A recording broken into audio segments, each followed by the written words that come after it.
Master class के इस YouTube channel पर दोस्तों उत्तर प्रदेश लेखपाल मुख्य परीक्षा उसके लिए एक और मॉक टेस्ट लेके आया हूँ जीके का। तो चलिए शुरू करते हैं। 25 क्वेश्चन है और ये मॉक टेस्ट आपको पसंद आए तो वीडियो को लाइक कीजिएगा, चैनल को सब्सक्राइब कीजिएगा और मेरे साथ बने रहिएगा।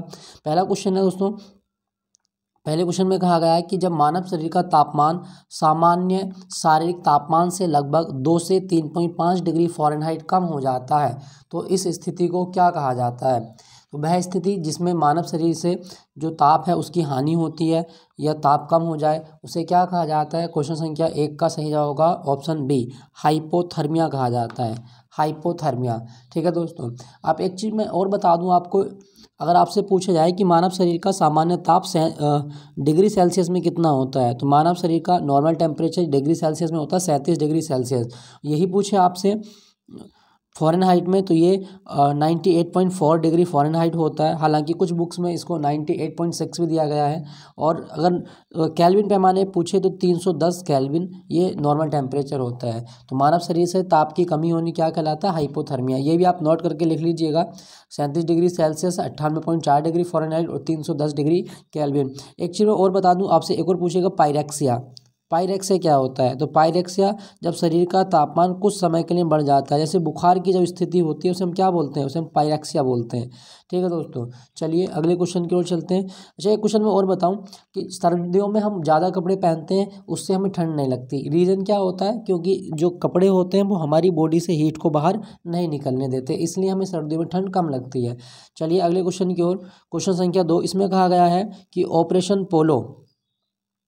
ऑपरेशन पोलो किससे जुड़ा हुआ है। ऑपरेशन पोलो का संबंध किससे है तो दोस्तों ऑपरेशन पोलो जो था ये 1948 में चलाया गया।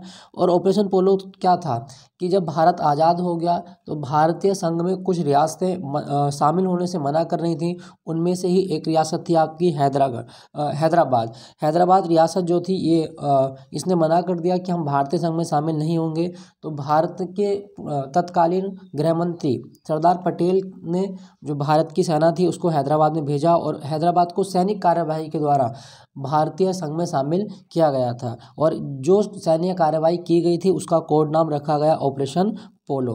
तो ये ऑपरेशन पोलो 1948 में हैदराबाद राज्य में सैनिक कार्यवाही से संबंधित है। ठीक है दोस्तों एक चीज़ मैं और बता दूं कि हैदराबाद जो था ये इसे निज़ामों की नगरी कहा जाता है, निज़ामों की नगरी। हैदराबाद के जो शासक हुए थे हैदराबाद रियासत में वो क्या बोलते थे, अपने आप को निज़ाम बोलते थे।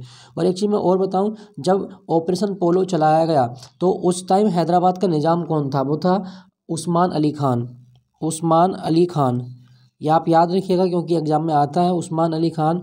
और उस्मान अली खान या जितने भी निज़ाम थे हैदराबाद के उनकी सेना को क्या कहा जाता था, उनकी सेना को रजाकारों की सेना कहा जाता था। रजाकार सैनिक जो होते थे उनको रजाकार बोला जाता था हैदराबाद रियासत में। तो रजाकारों की सेना किसके अधीन होती थी, निज़ामों के अधीन होती थी। ठीक है दोस्तों हैदराबाद। एक चीज़ और याद रखें कि हैदराबाद को चार मीनार की नगरी कहा जाता है। भारत में ग्रामीण विकास संस्थान कहाँ पर है तो भारत में ग्रामीण विकास संस्थान हैदराबाद में है। और मैं एक चीज़ और बताऊं, भारत में राष्ट्रीय मानस अनुसंधान केंद्र कहाँ पर है तो मानस अनुसंधान केंद्र आपका हैदराबाद में, राष्ट्रीय मानस अनुसंधान केंद्र हैदराबाद। और हैदराबाद कौन सी नदी के किनारे है, मूसी नदी के किनारे। हैदराबाद कौन सी नदी के किनारे है तो हैदराबाद में मूसी नदी बहती है। एक चीज़ मैं और बता दूं आपको कि जो हैदराबाद है यहाँ पर भारतीय वायुसेना की अकादमी भी है। भारतीय वायुसेना अकादमी हैदराबाद में डिंडीगुल में, भारतीय वायुसेना अकादमी डिंडीगुल इन हैदराबाद। और हैदराबाद में और क्या है, हैदराबाद में आपको मिलेगा DNA fingerprinting and diagnostic centre. Bharat में डीएनए फिंगरप्रिंटिंग एवं डायग्नोस्टिक सेंटर कहाँ पर है तो ये हैदराबाद में है। ठीक है दोस्तों हैदराबाद। और हैदराबाद को भारत में मोतियों का नगर भी कहा जाता है। अगर आपसे पूछा जाए भारत की बिरयानी सिटी किसे कहा गया है तो हैदराबाद को ही भारत की बिरयानी सिटी कहा जाता है। और एक चीज़ मैं और बताऊं, हैदराबाद के जो निज़ाम थे इनका एक महल है जो आपसे एग्जाम में पूछा जाता है, उसको याद रखना, चौमोहल्ला पैलेस और फलकनुमा पैलेस। फलकनुमा पैलेस ये किस शहर में है तो फलकनुमा पैलेस ये निज़ामों का मतलब महल है और ये हैदराबाद में स्थित है, फलकनुमा पैलेस। ठीक है दोस्तों चलिए क्वेश्चन संख्या 3 की ओर चलते हैं। इसमें क्या कहा गया कि शुंग वंश के बाद किस वंश ने भारत पर राज किया था। शुंग वंश की जब मतलब समापन हुआ या उनके क्या हुआ, पतन हुआ, तो उसके बाद में कौन सा वंश आया था। 3 का सही जवाब होगा आपका ऑप्शन सी, कर्ण वंश आया था। शुंग वंश के बाद कर्ण वंश आया था भारत में, ये आप याद रखेंगे। ठीक है दोस्तों, चलिए क्वेश्चन संख्या 4 की ओर। निम्नलिखित कथनों पर विचार कीजिए। भारत का राष्ट्रपति ब्रिटिश राजा से भिन्न है। कथन कहा गया है। दूसरा आपका कथन आर, भारत के राष्ट्रपति का पद अमेरिका के राष्ट्रपति से मिलता है। बताइए कौन सा कथन सही है। तो इसमें होगा आपका भारत के राष्ट्रपति की जो शक्तियां हैं वो किससे भिन्न है, ब्रिटेन के राजा से भिन्न है। ये तो आपका सही है, परंतु भारत में राष्ट्रपति का पद अमेरिका से लिया गया, ये गलत है। अर्थात ए सही है, आर गलत है। ए सही है, आर गलत है। तो क्वेश्चन संख्या 4 का सही जवाब होगा ऑप्शन सी, ए सही है परंतु आर गलत है। ठीक है दोस्तों, भारत का जो राष्ट्रपति होता है वो भारत का प्रथम नागरिक होता है। आप याद रखेंगे कि भारत का प्रथम नागरिक कौन है, राष्ट्रपति होता है। और राष्ट्रपति जितनी भी सेनाएं हैं भारत में उनका सर्वोच्च कमांडर इन चीफ भी होता है। नेक्स्ट आपका, भारत की प्रथम अंतर्राष्ट्रीय वायु सेवा, भारत की प्रथम अंतर्राष्ट्रीय वायु सेवा प्रारंभ की गई थी। तो भारत में पहली बार जो वायु सेवा आई, इसकी शुरुआत कब हुई थी दोस्तों, आप याद रखिएगा 1932 में भारत में पहली बार वायु सेवा की शुरुआत की गई और ये कराची से मुंबई के बीच शुरू की गई थी। 5 का सही जवाब होगा आपका ऑप्शन ए, कराची से मुंबई। और ये एयर इंडिया के द्वारा शुरू की गई थी, एयर इंडिया, ये भी आपको याद रखना, एयर इंडिया के द्वारा। ठीक है दोस्तों, कमेंट में लिख के बताइएगा कि एयर इंडिया का शुभंकर क्या है। नेक्स्ट आपका क्वेश्चन संख्या 6, इसमें कहा गया है कि सही सुमेलित को पहचानना है आपको। सही सुमेलित कौन सा नहीं है। तो क्वेश्चन संख्या 6, मोपला विद्रोह, मोपला विद्रोह कहाँ पर हुआ था। तो मोपला विद्रोह ये 1921 में हुआ और ये असम में हुआ था, ना कि केरल में। मोपला विद्रोह 5 का सही जवाब, सॉरी 6 का, सॉरी ये तो सही है आपको, 1921 में केरल में हुआ, तो ये सही है। पावना विद्रोह बंगाल में हुआ था। तो पावना विद्रोह हुआ था 1873 में बंगाल में, ये भी सही है आपका। एका मूवमेंट अवध में हुआ था 1921 में, ये भी सही है। लेकिन बिरसा मुंडा विद्रोह ये हुआ था आपका झारखंड में, बिरसा मुंडो झारखंड में हुआ था, ये गलत है आपका, क्योंकि यहाँ पे असम मिलाया गया है। मुंडा विद्रोह हुआ था आपका झारखंड में, बाकी सारे सही हैं।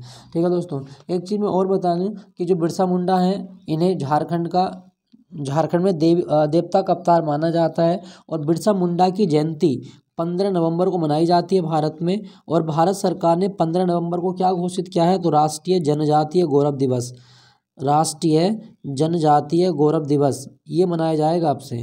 तो आप याद रखिएगा कि भारत में किसकी जयंती होती है, राष्ट्रीय जनजातीय गौरव दिवस, बिरसा मुंडा, झारखंड। ठीक है दोस्तों, झारखंड का नंबर क्या कहलाता है, सरहुल कहलाता है। नेक्स्ट आपका, उत्तर प्रदेश में पूर्वांचल एक्सप्रेस वे कितने जिलों से होकर गुजरता है। तो पूर्वांचल एक्सप्रेस वे जो उत्तर प्रदेश में बनाया जा रहा है ये कितने जिलों से होकर गुजरेगा, 7 का सही जवाब होगा आपका ऑप्शन बी, 9 जिलों से होकर गुजरेगा। दोस्तों एक चीज़ और बता दूं कि पूर्वांचल एक्सप्रेस वे की लंबाई आपको याद रखनी है 340 किलोमीटर, पूर्वांचल एक्सप्रेस वे। एक और यूपी में एक्सप्रेस वे बन रहा है जिसका नाम है गंगा एक्सप्रेस वे। तो गंगा एक्सप्रेस वे की लंबाई भी आप याद रखें, वो है 594 kilometre, Ganga express way 594 kilometre. एक और आपसे पूछा जाए बुंदेलखंड एक्सप्रेस वे, उत्तर प्रदेश में बुंदेलखंड एक्सप्रेस वे जो बनाया जा रहा है इसकी लंबाई कितनी है, तो वह 296.6 किलोमीटर, 296.6 किलोमीटर लंबाई है आपकी बुंदेलखंड एक्सप्रेस वे की। तो पूर्वांचल में एक्सप्रेस वे याद रखेंगे 9 जिलों से होकर गुजरता है।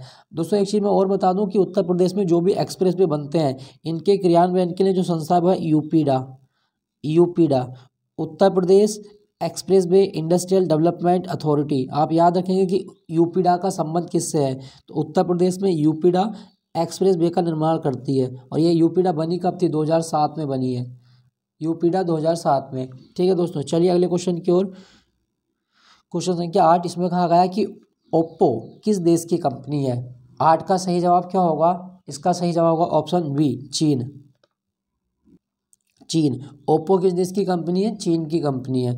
ठीक है दोस्तों, अगर आपसे पूछा जाए नोकिया किस देश की कंपनी है, तो नोकिया है आपकी फिलीपींस की, नोकिया फिलीपींस की। आपसे पूछा जाए सैमसंग किस देश की कंपनी है, तो सैमसंग है आपकी कोरिया की कंपनी, जापान की। आपको पता है एलजी वगैरह नहीं, सूसी वगैरह है जापान की। तो कई सारी कंपनी है, पैनासोनिक है जापान की। तो ओप्पो किस देश की थी, चीन की।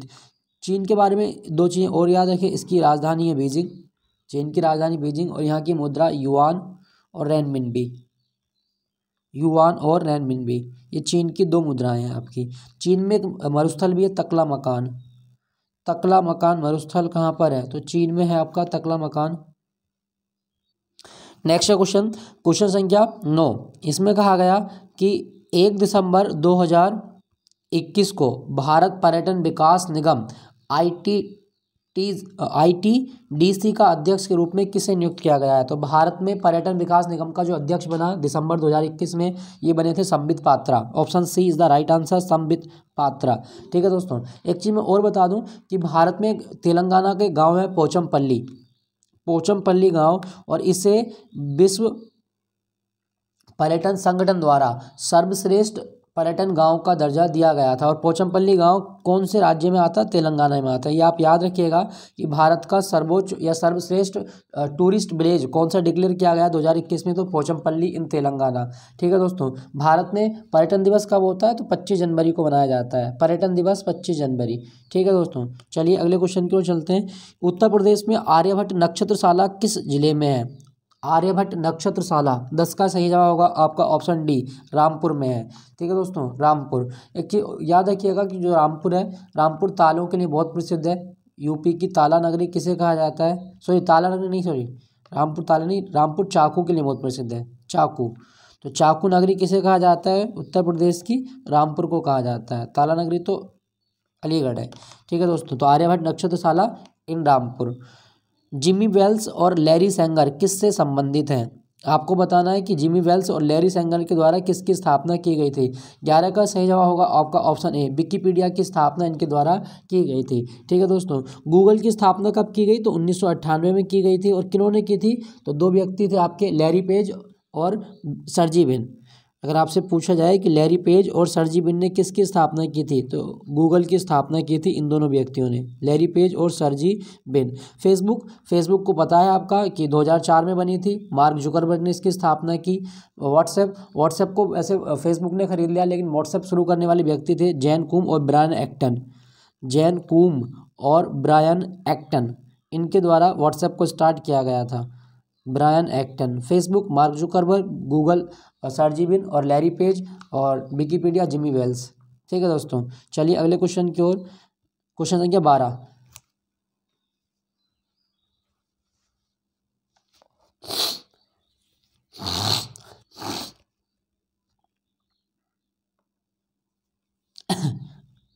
सहायक संधि के संबंध में किसने कहा था? हमारी नीति और हमारे लक्ष्य ने भारतीय राज्यों को शून्य की स्थिति में पहुंचा दिया है।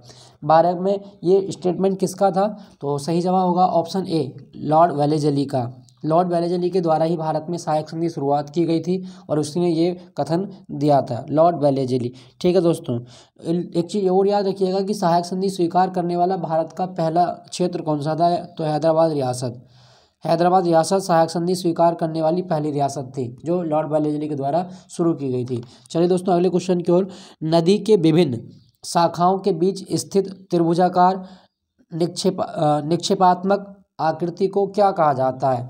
तो नदी जो त्रिभुजाकार आकृति बनाती है उसे हम डेल्टा बोलते हैं, डेल्टा। दुनिया का सबसे बड़ा डेल्टा कौन सा है? तो दुनिया का सबसे बड़ा डेल्टा सुंदरबन का डेल्टा, सुंदरबन डेल्टा, जो गंगा और ब्रह्मपुत्र नदियों द्वारा बनाया जाता है पश्चिम बंगाल के अंदर। ये भी आप याद आए, कौन सी नदियां हैं? गंगा और ब्रह्मपुत्र, सुंदरबन का डेल्टा। और सुंदरबन का डेल्टा का नाम सुंदरबन क्यों पड़ा? क्योंकि यहाँ पर सुंदरी के वृक्ष पाए जाते हैं, इसलिए ये नाम पड़ा है। ठीक है दोस्तों, तो डेल्टा आकृति कौन बनाती है? आपकी नदियों की त्रिभुजाकार आकृति होती है। नेक्स्ट आपका, भारत की उच्चतम जनसंख्या वृद्धि दर कब से कब तक रही है? तो कौन सा दशक था जिसमें भारत की जनसंख्या वृद्धि दर अधिकतम रही? 14 का सही जवाब होगा ऑप्शन बी, 1961 से 1971 के बीच भारत की जनसंख्या वृद्धि दर अधिकतम रही है। ठीक है दोस्तों, आप याद रखिएगा। और एक चीज़ मैं और बता दूं कि भारत में 2011 के अनुसार 17.5% कुल आबादी दुनिया की वो भारत में निवास करती है। ठीक है दोस्तों, ये आप याद रखिएगा, 17.5। नेक्स्ट आपका अगला क्वेश्चन, क्वेश्चन संख्या 15। निम्नलिखित में से कौन सबसे अधिक प्रत्यास्थ है? सबसे अधिक प्रत्यास्थ है दोस्तों, एक चीज मैं बताऊं आपको कि प्रत्यास्थता का मतलब होता है कि कोई चीज़ अपनी प्रारंभिक अवस्था में जितनी जल्दी आती है वो उतनी ज़्यादा प्रत्यास्थ होती है। तो 15 का सही जवाब क्या होगा आपका? 15 का सही जवाब होगा आपका स्टील। स्टील, जैसे हम गीली मिट्टी को देखिए मारें तो ये चिपक जाएगी, प्लास्टिक भी ऊपर को नहीं आएगी। जैसे हम जितनी ऊंचाई से स्टील को गिराएं, स्टील उतनी ऊंचाई पे भागने का प्रयास करती है। तो किसी वस्तु का भैगण जिसमें वह अपनी प्रारंभिक स्थिति का विरोध करे उसे हम क्या बोलते हैं, उसे प्रत्यास्थता बोलते हैं। और स्टील की प्रत्यास्थता क्या होती है, अधिकतम होती है। इसीलिए आपको याद रखना है कि जो पुल बनाए जाते हैं उसमें स्टील लगाई जाती है। क्यों? क्योंकि स्टील की प्रत्यास्थता अधिकतम होती है। दाब पड़ने पर ये नीचे झुक जाती है, मतलब दबाव की क्रिया में, और दबाव हटने के बाद भी ऊपर सही स्थिति में पहुंच जाती है। तो स्टील की जो प्रत्यास्थता होती है वो अधिकतम होती है। एक चीज़ मैं आपको और बता दूं, भारत सरकार का एक मिशन है, मिशन पूर्वोदय। मिशन पूर्वोदय, और मिशन पूर्वोदय पूर्वोत्तर भारत के राज्यों को स्टील हब बनाने से संबंधित है। ये भी आप याद रखेंगे। और मिशन पूर्वोदय में जो पार्टनर देश है भारत का वो है जापान। ठीक है दोस्तों, तो मिशन पूर्वोदय किससे संबंधित है, स्टील उत्पादन से संबंधित है। नेक्स्ट आपका अगला क्वेश्चन, प्रसिद्ध भौगोलिक ग्रंथ कोसमोस के लेखक कौन है? तो भूगोल पर एक ग्रंथ लिखा गया कोसमोस, इसका लेखक है आपका हम्बोल्ट। हम्बोल्ट, 16 का सही जवाब होगा ऑप्शन सी, हम्बोल्ट। हम्बोल्ट की धारा भी बहती है, ठीक है, हम्बोल्ट की धारा, ये आप याद रखेंगे, ठंडी धारा है। नेक्स्ट आपका, विश्व स्वास्थ्य संगठन ने निम्नलिखित में से किस अमेरिकी दवा कंपनी की सिंगल डोज कोरोना वैक्सीन के आपातकालीन इस्तेमाल को मंजूरी दे दी है? तो अमेरिका की कौन सी वैक्सीन को WHO ने मंजूरी दी थी? 17 का सही जवाब होगा option D, Johnson and Johnson. Johnson and Johnson. ठीक है दोस्तों, एक चीज़ याद रखिएगा कि जो WHO इसकी स्थापना कब हुई, तो WHO की स्थापना 7 अप्रैल 1948 को की गई थी, 7 अप्रैल 1948। और WHO का मुख्यालय कहाँ पर है, तो जेनेवा में है, जेनेवा। हम बात करें वैक्सीन की, तो वैक्सीन के बारे में याद रखें कि वैक्सीन लैटिन भाषा का शब्द है। लैटिन भाषा के वैक्स शब्द से इसकी उत्पत्ति हुई है, और इसका अर्थ होता है काऊ।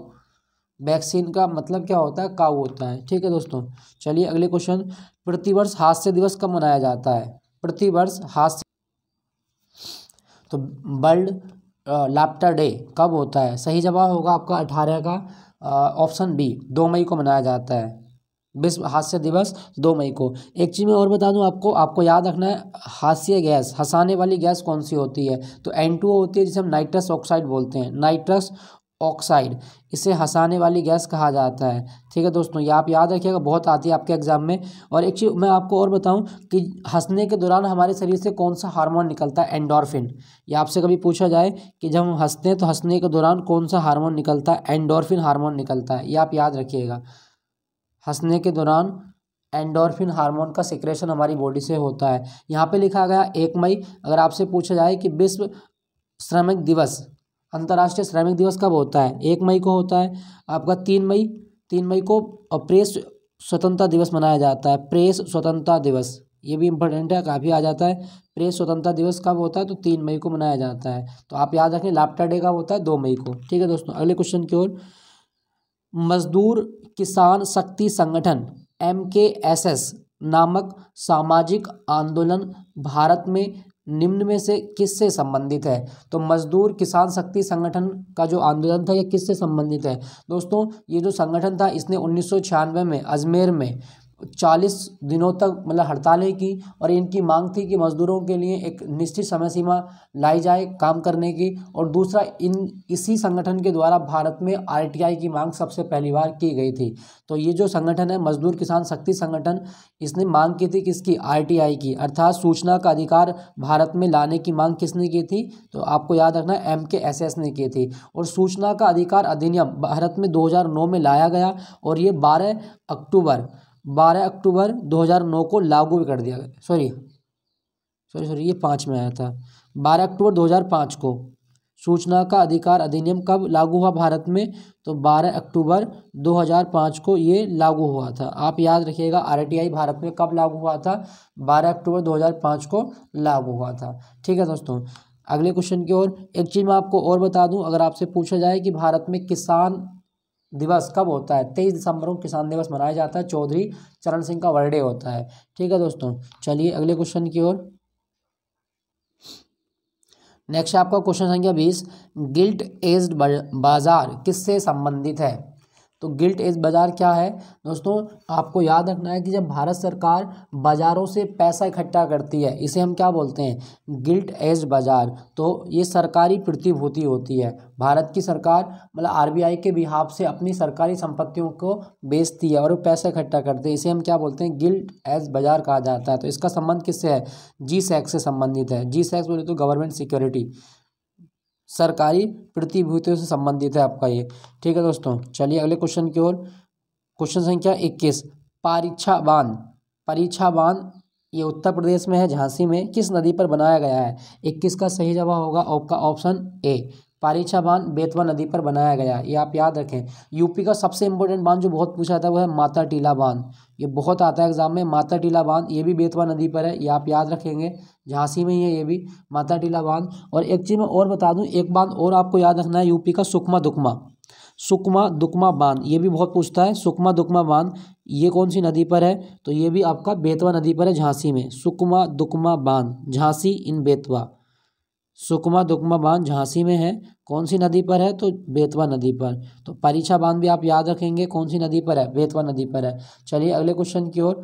माउंट इरेबस ज्वालामुखी निम्नलिखित में से किस महाद्वीप में स्थित है। माउंट इरेबस, तो इरेबस जो ज्वालामुखी है एक सक्रिय ज्वालामुखी है और ये है आपका अंटार्कटिका में, अंटार्कटिका। ठीक है दोस्तों, एक चीज़ मैं आपको और बता दूं, अंटार्कटिका की सबसे ऊंची चोटी क्या है, तो mount Wilson massive, mount Wilson massive ये अंटार्कटिका की सबसे ऊंची चोटी है, अंटार्कटिका।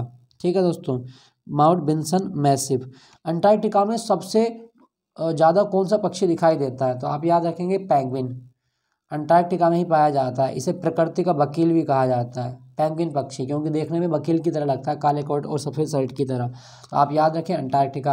अच्छा, अंटार्कटिका उत्तरी पोल में है दक्षिणी पोल में, तो अंटार्कटिका दक्षिणी पोल में आता है आपका। ठीक है दोस्तों, ये आप याद रखेंगे। ज्वालामुखी के बारे में, क्या भारत में भी कोई ज्वालामुखी है, हाँ आपको याद रखना, बैरन और नारकोंडम।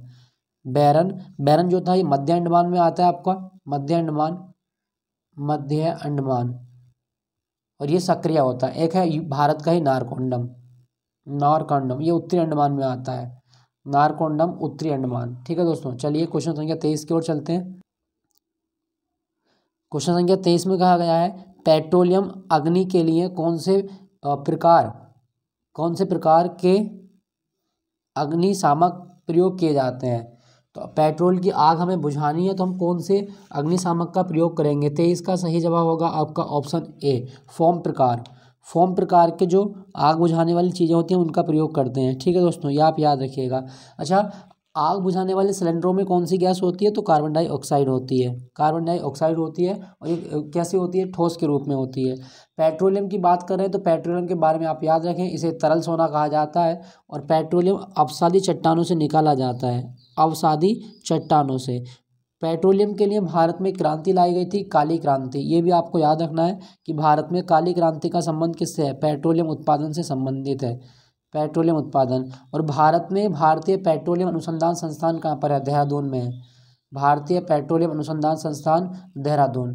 ठीक है दोस्तों, और एक चीज़ मैं आपको और बता दूं कि जो पेट्रोलियम है यहाँ भारत में एक जगह है बॉम्बे हाई, बॉम्बे हाई क्यों प्रसिद्ध है भारत में बॉम्बे हाई, तो ये पेट्रोलियम के लिए प्रसिद्ध है। दूसरा अंकलेश्वर जो गुजरात में है, इसके बारे में आपसे पूछा जाए तो ये भी किसके लिए फेमस है, पेट्रोलियम के लिए। अंकलेश्वर और बॉम्बे हाई दोनों मतलब किसके लिए प्रसिद्ध है, पेट्रोलियम के लिए प्रसिद्ध है। ठीक है दोस्तों, चलिए अगले क्वेश्चन की ओर।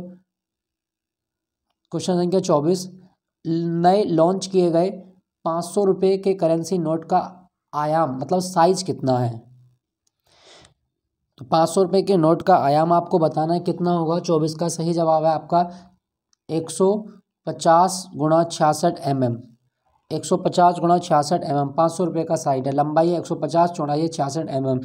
अच्छा, अगर आपसे पूछा जाए कि 2000 रुपये के नोट का साइज़ कितना है, तो 2000 रुपये का नोट का जो साइज है उसको भी आपको याद रखना है, वो है आपका 66 गुणा 166, 66 गुणा 166 mm, ये भी आपको याद रखना है। 2000 रुपये का जो नोट है इसका साइज़ है। ठीक है दोस्तों, अगर आपसे पूछा जाए कि भारत में नोट कितनी जगह छपता है, भारत में करेंसी नोट 4 जगह छपता है। एक मैसूर में छपता है, मैसूर कर्नाटक, सलमोनी में छपता है, सलमोनी पश्चिम बंगाल, और एक है आपका देवास मध्य प्रदेश, देवास मध्य प्रदेश।